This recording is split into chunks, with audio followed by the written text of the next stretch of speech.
You may not have heard of the shocking cases of vandalism at beaches up and down the Oregon coast this past week. Seriously, what would make someone do something like this? Vandals targeted restrooms at 6 Oregon coast state parks sometime between 10 p.m. Friday night and 7 a.m. Saturday, according to Oregon State Police. Now, whoever did it smashed toilets, ripped stalls straight out of the floor, and shattered mirrors. These pictures are from Oregon State parks. The damage was reported at Glen Eden Beach, Fogarty Creek, Boiler Bay, Rocky Creek, Devil's Punch Bowl, and Agate Beach. Now, some of the restrooms are closed while crews assess the damage, start cleaning up, and making repairs. Oregon State Police are also investigating, and they want anyone with information to come forward. Obviously, if you're the person who smashed up all of those public restrooms along the Oregon coast, what the fuck is wrong with you? What is wrong with you? Now, the latest I heard is that they don't have suspects and they haven't arrested anybody, and the case is still unfolding. And while this may be, fascinating in a horrifying way, I think the more interesting story is actually what's going on in the comments below this news piece. Loads and loads of comments from people who are like, this seems suspicious. This seems a little bit too calculated to just be for fun. This needs to be investigated a lot more deeply. But this one, Flock camera employees really trying hard to get their cameras up. There were tons of comments like that being like, oh, is this a case of Flockaganda? Is this yet another incident of them trying to convince us that we need the surveillance state in order to keep our communities safe? I find that immediate reaction to this news story fascinating. I think it really describes very well, it's a really good representation of what the American people think of Flock and Axon cameras. Nobody wants them. Nobody wants the surveillance state in this country. It's wild how in just, a couple of years, Flock went from being nowhere to being in more than 6,000 cities around the United States. Flock surveillance cameras are ubiquitous. And I know the argument was made that, hey, they got all of you to start policing your neighbors using Ring cameras, right? That was the beginning of introducing the surveillance state. The idea that everybody should be recorded and all of that information should be available to the American Gestapo, be available to law enforcement, be used by us to police each other. And I don't disagree. Now, as a qualifier here, I have cameras outside my house. I got death threats throughout 2025 from unhinged MAGA folks. And so I have cameras at my house for my own safety on my own property. That is entirely different than American people in public being surveilled by the government. And you don't see me posting random footage from my cameras on the internet. So when you see that little dweeb in charge of Flock saying, we have to balance safety and privacy, and you got to give up your privacy so that we'll keep you safe.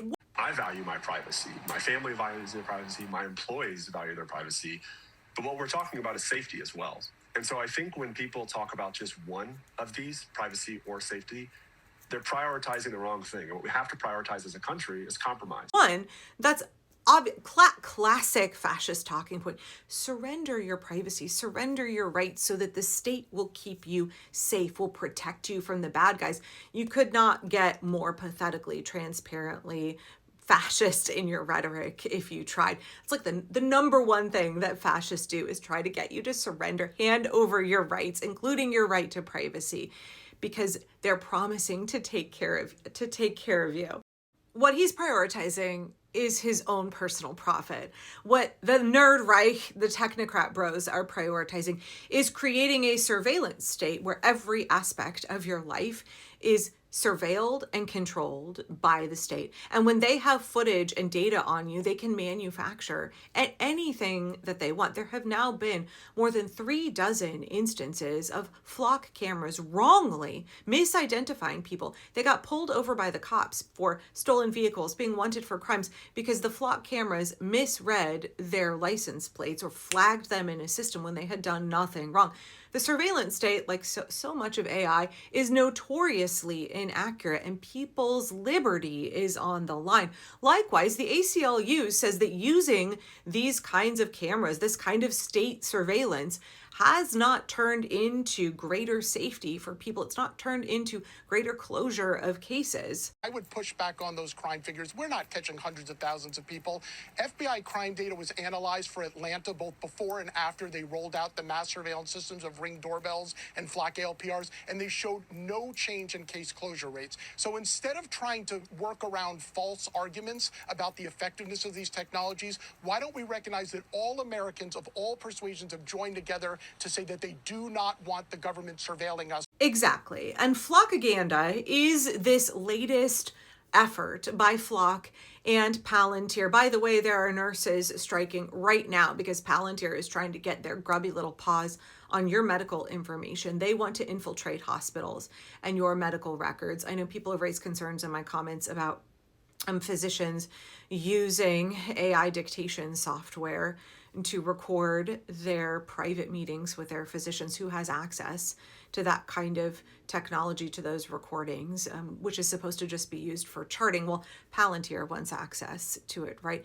When you have everything controlled by the Nerd Reich, by these corporations, where these men literally believe it is their right to make themselves gods over all of us, and we are meant to be serfs, entirely controlled and denied freedom by them, it's concerning. And so, as that attorney for the ACLU was saying, it doesn't matter what political party you belong to. Americans don't want it. The don't tread on me conservatives don't want it, just like all of the freedom-loving lefties don't want it, right? We don't want the surveillance state. Amazing how quickly the Privacy Act of 1970, amazing, like Elon Musk came in on day one and violated all of our privacy rights with Doge, and establishment Democrats just let it happen. Chuck Schumer stood outside government offices as Elon Musk was violating your privacy rights and downloading all of your information on a thumb drive and then sticking it God knows where, selling it to God knows who. And Chuck Schumer was like, we will win, we will win. And what has come of that? We've only seen the escalation of the violation of our privacy rights. We've only seen more theft of our data, more theft of our intellectual property, more implementation of a police state, of the surveillance state in this country. Democrats aren't doing very much to push back against it. It's the people. It's the people cutting down Flock cameras all over the country, spray painting them, destroying them. Not that I'm advocating for vandalism, although I do think it's important to distinguish between the vandalism at the beginning of this video, which is destruction of public property that belongs to the American people, versus vandalism that is used as a protest against oppression and injustice. We're all smart enough to understand that those are two entirely different things that we don't need to conflate, no matter how much the state is telling us that they're the same. So now we're seeing Elon Musk and Flock and Palantir and Axon and the government trying to put out all of this Flockaganda. You see these comments from members of law enforcement, from members of the regime. You see these posts put out by bots or sock puppet accounts on social media being like, Flock cameras solved this crime because we had Flock drones deployed. Then we were able to reach the crime scene earlier. We already know that Flock cameras don't reduce crime. What they do is allow law enforcement to abuse their ex-girlfriends, their ex-wives, to stalk people. There have been dozens of cases of law enforcement abusing Flock data, Flock information. There's been no increase in crimes solved, but also, what have we lost as the American people? I think we're all aware. That's why there is this huge pushback. What do we lose by succumbing to giving over everything to the surveillance state? This is the land of the free and the home of the brave, motherfuckers. We're not going to submit to this. The American people, across all political divides, this is like data centers. We don't want this. Data centers are part of the surveillance state. Flock cameras are part of the surveillance state. Palantir, all of this shit, none of the American people want this. We need to continue to resist. Oh, and by the way, did you hear what I said a second ago about Flock drones? Law enforcement and Flock and Axon are trying to tell us that they should have the right to have drones that can deploy with their cameras in less than 60 seconds to anywhere, to your house, right? You're minding your own fucking business, and they want to send drones at 60 miles an hour deployed right in your face to record what you're doing as you're minding your own damn business. This is what they want for us. And I'm not saying you should go vandalize Flock cameras. What I'm saying is that organized pushback, refusal to accept Flock surveillance is one of the most important parts of our resistance.